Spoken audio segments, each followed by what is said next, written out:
ఏమంటారండి దీన్ని? ఆసు అంటారు దీన్ని. ఆసు.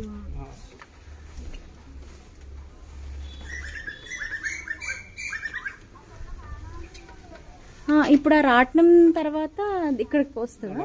రాట్నం దగ్గర రాట్నం దగ్గర ఇలా వస్తుంది. ఈ థ్రెడ్ ని మళ్ళీ ఇట్లా తీసుకుని కింద ఒకటి ఇలా పెడతారు 1 by 1 మొత్తం. ఇట్లోంచి తీసి ఇలా కట్టి దీనికి వేస్తారు, ఈ మేకలకి వేస్తారు రౌండ్గా వేస్తారు. ప్లేస్ దీన్ని తిప్పుతారు, రౌండ్గా తిరుగుద్ది. మన జైంట్ తిరుగుద్ది అలా తిరుగుతుంది, రౌండ్గా తిరుగుతుంది. అది అయిపోయిన దాకా తిప్పాలి.